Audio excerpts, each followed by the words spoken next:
하나님이 우리를 사랑하십니다. 그것을 믿는 이들을 신자라고 합니다. 성도, 신자라고 표현하죠. 그리고 이것을 인정하지 않는 하나님의 살아계심을 믿지 않는 이들은 불신자입니다. 그런데 신자와 불신자의 구별, 여러분, 육안으로 가능한가요? 불가능하죠. 외형이 하나도 티가 안 나요. 저 사람은 성질이 사나운 사람 같아. 교회 안 다닐 것 같아. 그런데 신앙생활 하는 분도 계시고요. 저 사람은 너무 인자하게 생겼네. 예수님 믿어서 성품이 좋아졌나? 그런데 오히려 그렇지 않은 이들도 많습니다. 세상 사람들도 불신자도 아주 성품이 좋은 분들도 많고요. 믿는 자들이라고 해서 정말로 선한 사람만 있는 것은 또 아닌 것 같습니다. 외형도 구별 불가고요. 그래도 내면은 더더군다나 알 수가 없죠. 신자와 불신자를 구별하는 일은요, 우리가 할 수가 없습니다. 우리뿐만이 아닙니다. 성경에 보니까요, 영적인 존재인 천사들조차도 어려운 일이다. 예수님이 말씀합니다. 비유를 이런 알곡과 그 쭉정이의 비유를 말씀하시죠. 알곡이 있고 쭉정이가 자라고 있다. 그런데 그것을 그 종이 와서 묻습니다. 지금 솎아낼까요? 아니다. 알곡이 다칠까봐 염려된다. 다 자란 후에 그때 얘 갈라내서 쭉정이는 불에 던져버릴 것이야. 예수님께서 비유로 마지막 때를 설명하는 것이죠. 알곡과 쭉정이조차도 그 과정 가운데에 지금 우리 가운데에서는 구분하기조차 힘들다는 겁니다. 근데 오늘 본문을 보니까요, 그 구분의 기준이 하나 있다, 하나 소개되고 있습니다. 10절에 바로 긍휼입니다. 우리 10절 말씀 함께 한번 읽어볼까요? 오늘 본문 10절 말씀을 함께 읽겠습니다. 너희가 전에는 백성이 아니더니 이제는 하나님의 백성이요 전에는 긍휼을 얻지 못하였더니 이제는 긍휼을 얻은 자니라. 아멘. 신자가 누구라고요? 하나님의 백성을 신자라고 합니다. 성도는 하나님의 백성을 말합니다. 또 10절에서 어떤 이들을 신자라고 합니까? 긍휼을 얻은 자가 성도요 신자다. 하나님의 긍휼을 받은 자가 신자고 긍휼을 얻지 못한 자, 긍휼을 받지 못한 자가 불신자다. 이렇게 말합니다. 긍휼이라는 게 어떤 걸 말합니까? 바로 예수 그리스도의 십자가, 그 십자가를 믿는 믿음, 그 믿음만으로 구원을 받게 되었다라는 그 사실이 하나님의 긍휼이죠. 하나님은 죄로 얼룩져 있는 죄인일 뿐인 우리를 사랑하신다는 그 한 가지 이유만으로 독생자 예수 그리스도를 우리에게 보내시고 십자가에 못 박혀 죽게 하심으로, 피 흘려 죽으심으로 우리에게 구원의 큰 은혜를 베풀어 주십니다. 이게 긍휼입니다. 그래서 그 신약 시대를 은혜의 시대, 긍휼의 시대라고 표현합니다. 우리는요, 이 긍휼을 믿는 예수 그리스도를 믿는 믿음만으로 구원을 받는 긍휼을 이미 얻은 하나님의 백성입니다. 이것을 우리가 신자 혹은 성도라고 부르는 것이죠. 오늘 9절 말씀을 집중적으로 살펴보게 될 것입니다. 이 9절 말씀은 신자된 긍휼을 얻은 백성인 우리의 그 신분에 대해서 그 4가지를 소개합니다. 첫 번째입니다. 긍휼을 얻은 우리들은 택하신 족속이라고 주님은 말씀하십니다. 택하신 족속, 하나님께서 택하신 족속이라는 거죠. 선택하는 주체가 누구라고요? 내가 하나님을 선택했다고요? 내가 신앙을 선택했다고요? 아니요. 하나님 편에서 우리를 선택하셨다. 그러니까 택하신 족속이라는 말입니다. 이 선택은 전적으로 하나님의 주권입니다. 하나님의 그 권한입니다. 종교개혁자 칼빈은 이 사실을 하나님의 무조건적인 선택이라고 표현합니다. 선택을 하셨는데 조건 없이 선택하셨다는 겁니다. 아무 조건이 없어요. 선택의 그 기준이 무엇입니까? 물으면은 그냥 이라고 하나님이 말씀하실 정도로 우리가 이해할 수 없는 그 이유 조건이 없습니다. 단지 하나님께서는 하나님 안에서 우리 한 명 한 명 한 명을 향하여서 크고 놀라운 계획을 계획하시면서 우리를 택하신 것이겠죠. 성경은 우리에게 이것을 증언합니다. 하나님의 주권으로 우리가 택함받은 족속이다. 잘 이해가 안 되신다고요? 저희 집 앞에 애완동물 그 샵이 있습니다. 애완동물을 파는 그러한 그 가게입니다. 그래서 그곳을 지나가면요, 그 전면 앞면에 큰 유리로 되어 있고요. 그 유리 안쪽에 작은 그 유리 방들을 만들어서 작은 방에 그 작은 강아지, 작은 고양이들을 새끼 고양이들을 이게 막 한 마리씩 이렇게 넣어뒀더라고요. 왜요? 오며 가며 사람들이 그 동물들을 보고 아, 우리의 집에서 키우고 싶다. 키워야지. 그렇게 선택하게 그렇게 하도록 만들어 놓은 거죠. 그래서 그 사람이 딱 들어가서 아, 저 종류의 강아지, 저 작은 강아지가 마음에 드는데 제가 저 강아지를 키우고 싶습니다. 하면은 뭐 이렇게 여러 가지 이렇게 작성하고 진행을 해서 그 강아지를 분양받게 되는 거죠. 자, 그런데 한번 생각해 볼까요? 만약에 그 강아지가 있습니다. 선택받은 강아지가 있고요. 그 옆에 또 다른 강아지, 또 그 옆에는 다른 고양이가 있다고 생각해 봅시다. 자, 다른 강아지와 다른 고양이, 선택받지 않던 다른 동물들이 저 사람은 왜 나를 선택 안 하고 얘를 선택한 거야? 라고 불평하고 원망하고 항의할 수 있을까요? 보세요. 나는 또 저 강아지하고 저랑 똑같이 다리가 넷이에요. 꼬리도 하나고요. 눈도 똑 멀쩡해요. 그런데 왜 나는 선택 안 했습니까? 옆에 고양이가 아니 왜 강아지만 좋아해요? 이거 차별 아닙니까? 고양이도 한 마리 선택해야죠. 나를 선택해야죠. 라고 말할 수 있겠습니까? 그렇지 않죠. 그건 전적으로 그 동물을 키우겠다라는 선택한 결정한 주인의 인간의 선택에 달려있는 것이죠. 하나님과 우리가 딱 이런 수준의 관계라는 것입니다. 죄로 더럽혀져서요, 우리는요, 추악하기만 한 그런 존재입니다. 그런데도 하나님께서 하나님 편에서 흔쾌히 그래, 괜찮아. 내가 털어서, 내가 씻어서, 내가 돌보아서 더러워진 길거리의 강아지밖에 안 되는, 아니 그거조차도 안 되는 너지만 내가 너를 택해서 나의 자녀로 택하신 족속으로 삼겠다. 이게 오늘 하나님께서 우리에게 주신 신분입니다. 너희는 택하신 족속이에요. 그래서 우리가요, 하나님 자녀가 된 것 자체가요, 하나님께 긍휼을 입은 사실이라는 겁니다.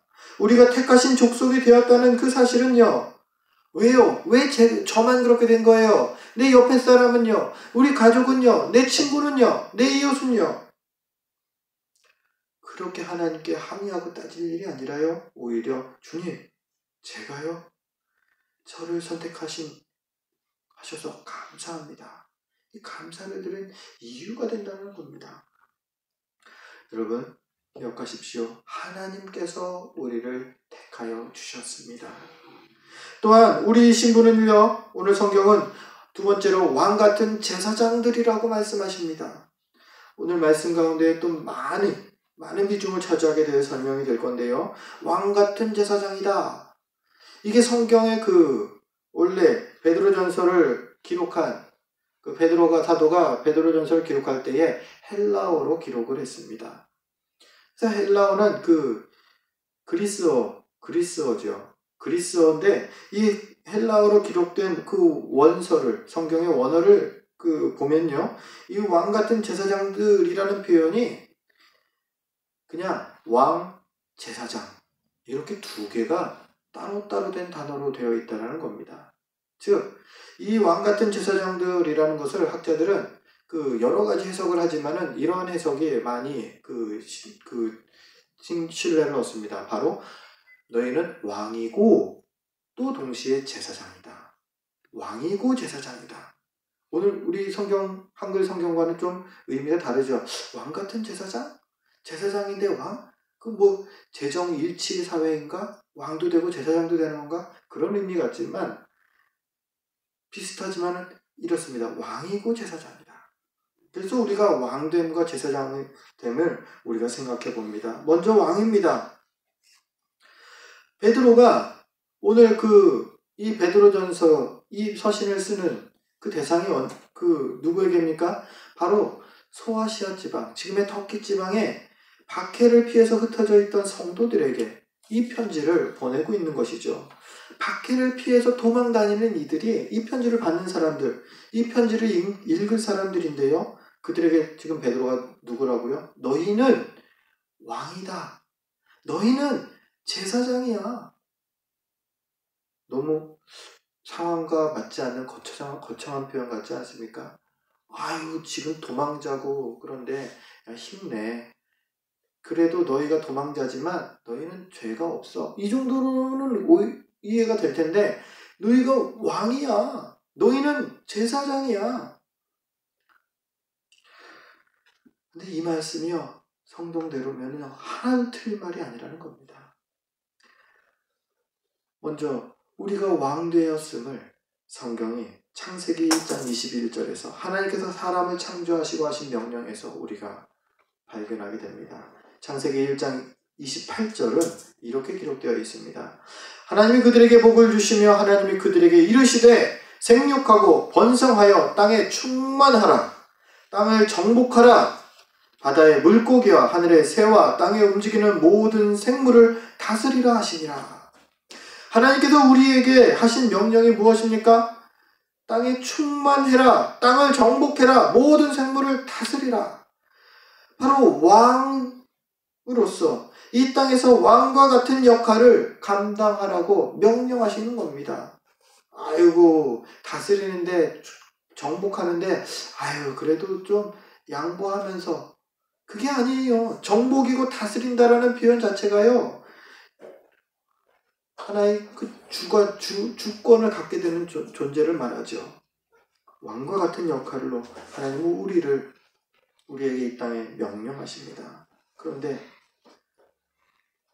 이 시대에 오늘 우리의 모습은 참으로 왕 같지 않은 모습으로 사는 그러한 성도들, 그러한 사람들이 참으로 많습니다. 스케줄에, 시간에 막 바빠서 끌려다니는 그러한 사람들의 모습을 봅니다. 맨날 바쁩니다. 월요일부터 주말까지 계속 바쁘고 심지어는 주일도 바빠요. 교회에 갈 시간이 없어요. 왜요? 그냥 분주합니다. 밀린 일을 해야 돼서요. 밀린 빨래를 해야 돼서요. 밀린 무언가를 해야 돼서 밀린 친구들을 만나야 돼서요. 무언가 스케줄을 막 짜서 이번 주에는 여행을 가야 됩니다. 스스로 그냥 바빠지니까 스케줄에 지배받아 스케줄에 다스림받는 삶을, 시간에 끌려다니는 삶을 사는 그 이들이 많이 있습니다. 뿐만 아닙니다. 물질에 노예가 되어 사는 사람들이 있습니다. 그것도 자발적으로요.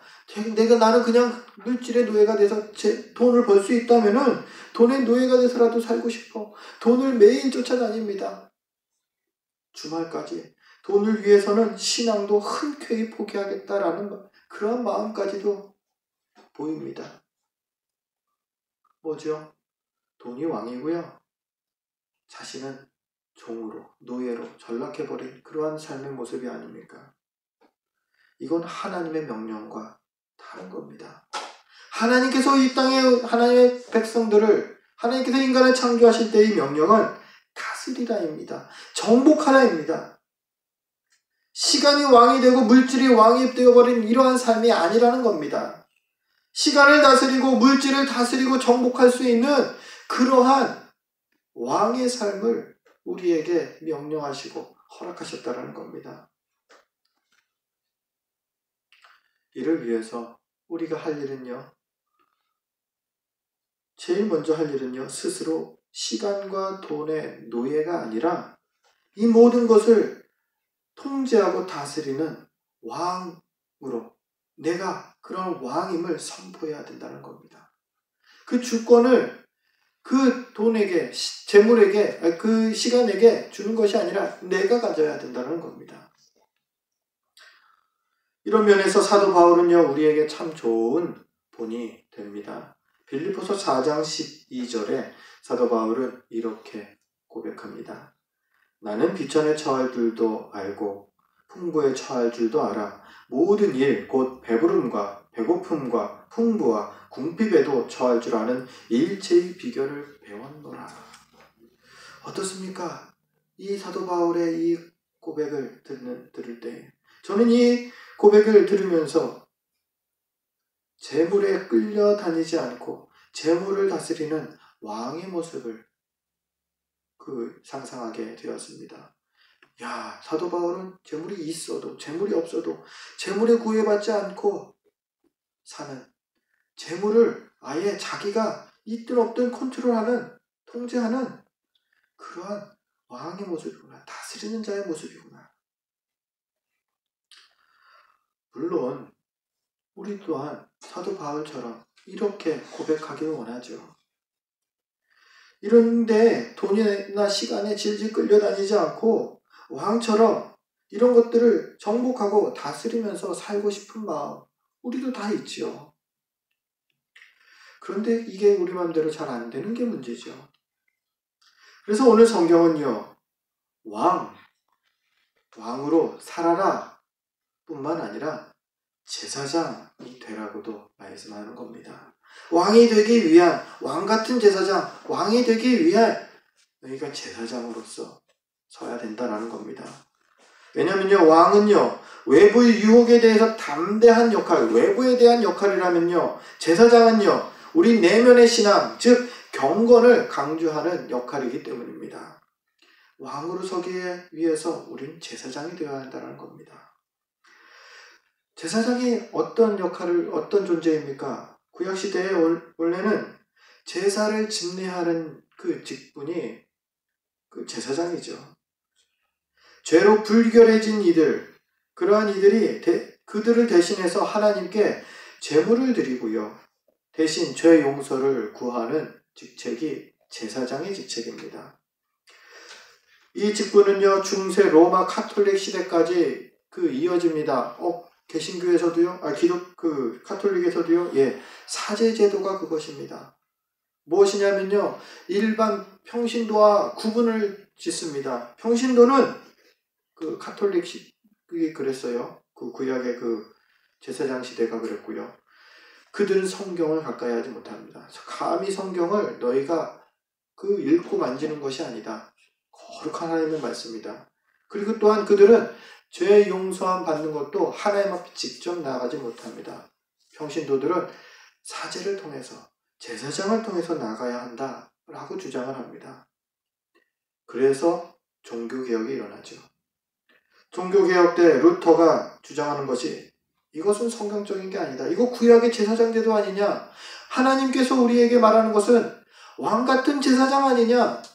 만민이 다 제사장이 되어야 되지 않느냐. 만민 제사장주의라는 그러한 교리를 주장합니다. 누구나 모든 성도는, 주를 믿는 그 믿음을 가진 성도는 하나님께 직접 나아갈 자격을 이미 얻었다라는 것이 이 만민 제사장주의의 핵심입니다. 직접 회개할 수 있고요. 직접 말씀을 읽고 묵상할 수 있습니다. 그게 만민 제사장주의입니다.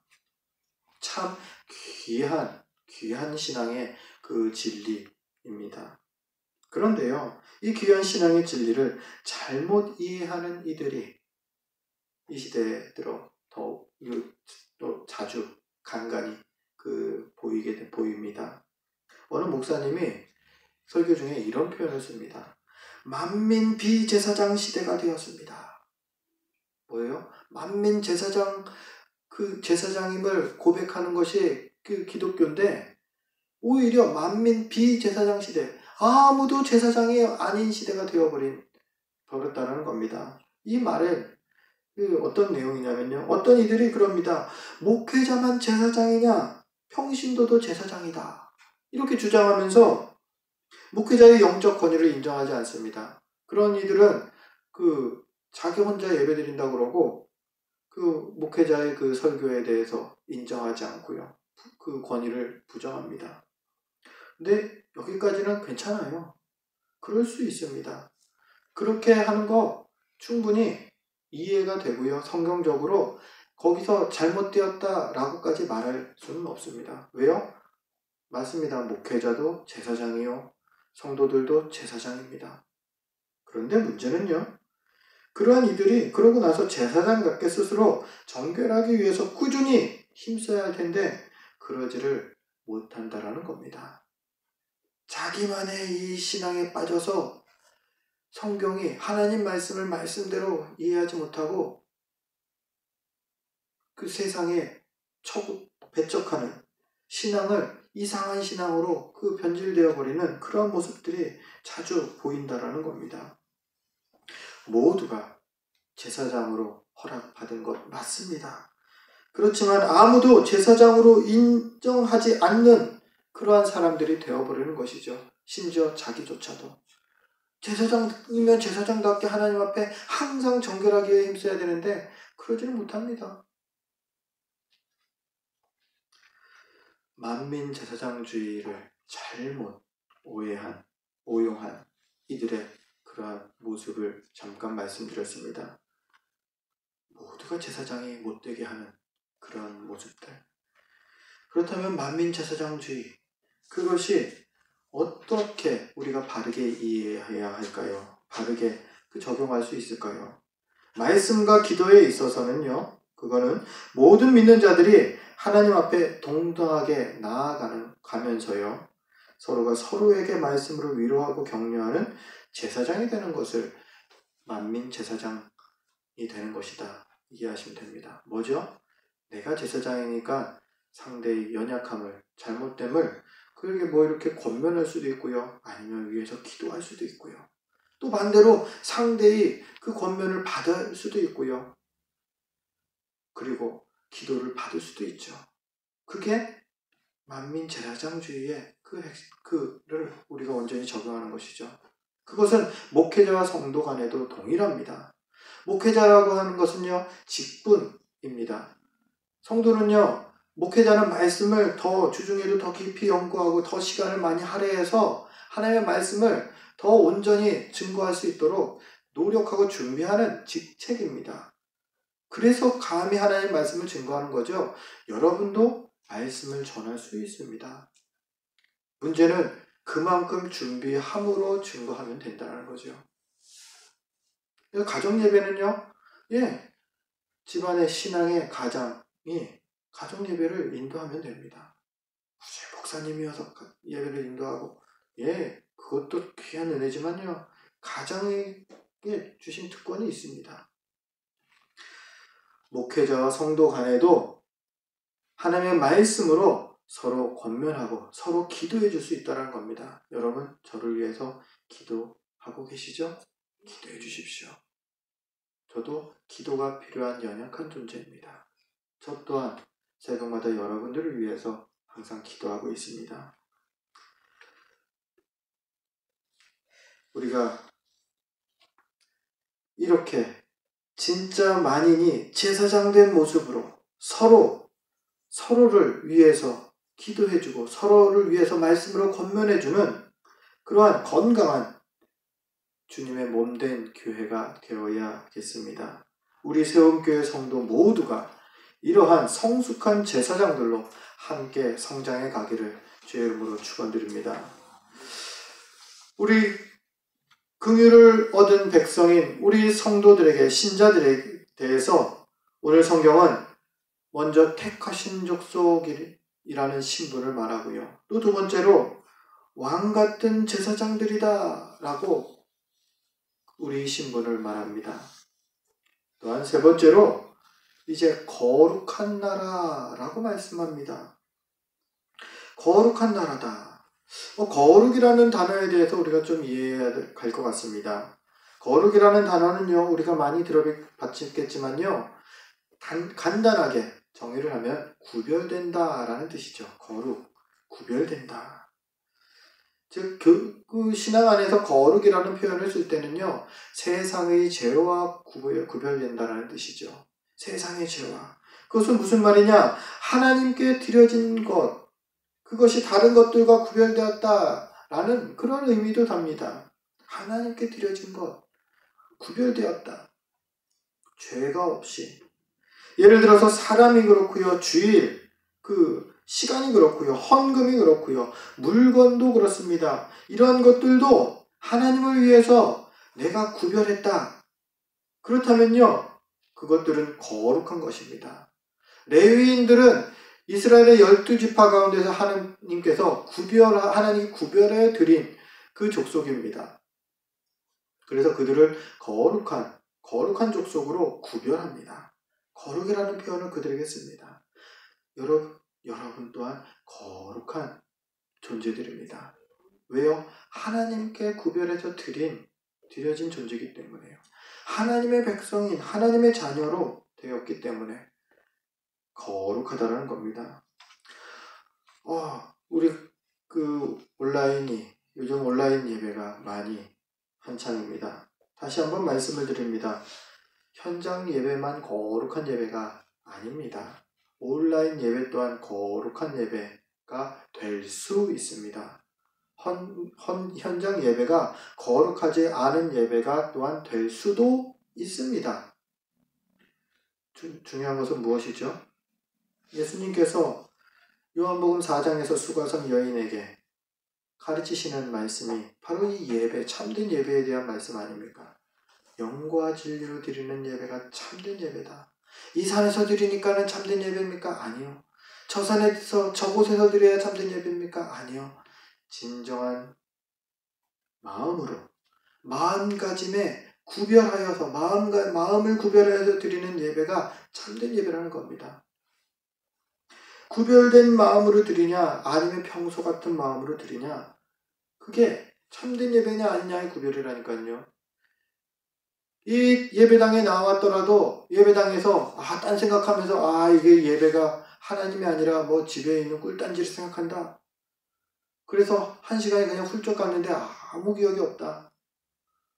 그거는 어떻게 말씀을 못 드리겠습니다. 참된 예배일까요? 하나님 아시겠죠. 반대로 인터넷 앞에서, 스마트폰 앞에서, 작은 스마트폰을 보면서 TV 앞에서 예배를 드린다. 소리 잘 들리긴 하는데 기도하는 마음으로, 하나님, 제가 하나님 앞에 있습니다. 기도하는 마음으로 그 예배를 시청한다면, 함께 찬양하고 함께 기도한다면, 말씀을 듣는다면 그것은 참된 예배라는 겁니다. 중요한 건 어디예요? 중심이에요. 근데 문제가 뭐냐면요, 왜 계속 모이기에 힘쓰라고 성경에 우리에게 권면하냐? 우리가 참 쉽게 나태해지기 때문입니다. 교회에서 예배를 드리면 목사님이 쳐다보니까 사람도 별로 없는데 목사님이 예배 한 1시간 사이에 나를 한 10번을 쳐다보는 것 같아. 부담스럽게라도 성도끼리 서로 인사시킵니다. 부담스러운데. 근데 그렇게 함으로써 내가 그냥 하나님께 다시 집중할 수 있게 되는 것이죠. 혼자서 아무도 없을 때에 하나님 앞에 온전히 예배 드릴 수 있다면요, 그런 분이 있다면은 혼자 교회 안 나오고 그 신앙생활해도 돼요. 그런데 그럴 수 없음을 알기 때문에 하나님께서 교회를 세우시고 예배의 처소로 나오기를 힘쓰라 말씀하시는 거죠. 그것뿐입니다. 우리는요, 각자가 거룩한 예배자로, 그렇기 때문에 하나님 앞에 서기를 힘써야 합니다. 특별히 이 시대에 말이죠. 주님은 그러한 우리들을 거룩한 나라라고 지금 부르고 계신 겁니다. 구별된 나라다. 구별된 백성이다. 즉 하나님께 드려진 세상과 구별된 존재라는 말입니다. 그렇습니다. 성도는요, 세상 속에서 살면서도 이 세상과 구별된 존재입니다. 이 말은요, 우리가 이 세상에서 살고 있지만 이 세상에서 소망을 구하지 않고 영원한 천국을 소망하며 살아가는 구별된 존재라는 말인 것입니다. 그런 의미에서 우리는, 성도는 거룩한 나라가인 것입니다. 우리를 오늘 본문은 택하신 족속이요 왕같은 제사장이요 거룩한 나라라고 하고, 이제 마지막으로 그의 소유가 된 백성이다 말씀합니다. 이 그의 소유가 된 백성이라는 말씀은요, 다른 데서 우리가 이해할 것이 아니라 지난주일 말씀 이사야서 43장 1절에서 7절까지의 말씀을 가지고서 함께 은혜를 나눴습니다. 이 이사야서 43장의 말씀, 특별히 1절 말씀이 바로 이 그의 소유가 된 백성을 잘 설명하는 그런 말씀이죠. 이사야서 43장 1절에 후반부를 보면요, 하나님께서 이렇게 말씀하십니다. 내가 너를 지명하여 불렀나니 너는 누구 것이라고요? 내 것이다. 너는 내 것이라. 지난주에 우리가 말씀을 나눈 그 내용입니다. 주님께서 친히 지명해서 부른 지체들, 그들이 바로 주님의 것이요 주님의 소유라고 우리 주님께서 말씀하시는 거죠. 바로 우리들이죠. 그리고 그분의 소유이기 때문에 지난주 이렇게 말씀드렸습니다. 하나님께서 함께 하시겠다라는 약속을 주셨다라고요. 이사야서 41장을 보니까는 같은 하나님의 그 함께 하심의 사랑의 약속이 또 기록되어 있었습니다. 41장 10절에는 이렇게 기록되어 있습니다. 두려워하지 말라. 내가 너와 함께 함이라. 놀라지 말라. 나는 내 하나님이 됨이라. 내가 너를 굳세게 하리라. 참으로 너를 도와주리라. 참으로 나의 의로운 오른손으로 너를 붙들리라. 여러분, 이렇게 우리는요, 창조주 하나님의 소유된 백성입니다. 하나님께서 우리와 함께 하십니다. 그러니까요, 여러분, 어떤 상황에 있든지 어떤 어려운 고난을 만나든지 항상 담대하시길 바랍니다. 하나님이 함께 하시니까요. 하나님이 지키시고 붙잡아 주시니까요. 이제 주님께서는 우리를 택하신 족속이요 왕같은 제사장들이요 거룩한 나라요 또 그분의 소유가 된 백성이라고 하십니다. 죄로 더러워졌던 우리는요, 주님의 은혜로 이렇게 존귀한 존재가 이제 된 것입니다. 왜요? 왜일까요? 왜 하나님께서 우리를 이렇게 존귀한 존재로 부르시고 이렇게 친히 불러주실까요? 우리를 성도로 부르신 이유, 그 이유를 우리 잠시 생각해보고 말씀을 마무리하려고 합니다. 여러분, 구약의 거룩한 나라 출애굽기 19장을 보면요, 출애굽한 이스라엘 백성들이 시내산에 올라서 모세가 하나님 앞에 서는 그 장면이 나옵니다. 하나님 앞에서 우리가 잘 아는 시내산 언약이라는 것을 하나님과 이스라엘 백성들 사이에 그 언약을 세우는데요, 그 내용이 뭐냐면요, 이스라엘 백성들을 선민으로 내가 너희를 내 백성으로 택한다. 그게 이 시내산 언약의 핵심입니다. 근데 조건이 있었죠. 그게 5절, 출애굽기 19장 5절과 6절에 나오는데 제가 대신해서 읽어드리겠습니다. 세계가 다 내게 속하였나니 너희가 내 말을 잘 듣고 내 언약을 지키면 너희는 모든 민족 중에서 내 소유가 되겠고 너희가 내게 대하여 제사장 나라가 되며 거룩한 백성이 되리라. 뭐지요? 너희가 내 백성이 되고 거룩한 나라가 될 것이다. 언제요? 조건이 한 가지요. 너희가 내 말을 잘 듣고 내 언약을 지키면. 우상을 숭배하지 말고 여호와만을 경외하고 안식을 거룩히 하고 여러 하나님께서 계명을 주셨습니다. 근데 이스라엘 백성들은 어떻게 하죠? 하나님의 백성으로서 그들이 실패합니다. 하나님은 열방을 위한 제사장 나라로 이스라엘을 택하셨다. 출애굽기 19장 6절이 말합니다. 너희를 내 제사장 나라가 되게 하겠고. 그런데 이스라엘은요, 교만해져서 하나님께 그들을 선민으로 삼으신 참 뜻을 잊어버리게 됩니다. 제사장 나라 되게 하는 것이 하나님의 뜻인데 그걸 잊어버립니다. 앞서 말씀드렸다시피 제사장이 어떤 역할입니까? 죄인된 이들을 대신해서 하나님께 나아가서 그들의 죄를 용서를 구하는 그러한 직책이 바로 제사장이죠. 제사장 나라다 하는 것은요, 구약시대에 온 세상, 온 열방의 모든 나라들의 대신해서 하나님 앞에 죄 용서를 구하는 그러한 제사장의 그 직책을 감당하는 나라라는 의미입니다. 그런데 그 역할을 그가 소홀히 하죠. 그들은 스스로 교만해져서 자신들만 하나님께 택함받은 민족이라고 우쭐대면서 이방인들을 경멸합니다. 결국은 어떻게 되나요? 하나님께서 시내산에서 세우신 이 선민 언약을 파기하십니다. 그리고 새롭게 은혜의 언약을 세우시는데 바로 독생자 예수 그리스도를 믿는 믿음만으로 누구나 하나님의 자녀가 되는 그러한 은혜의 언약을 세우신 것입니다. 그 언약이 바로 우리와 세워진 언약이라는 것입니다.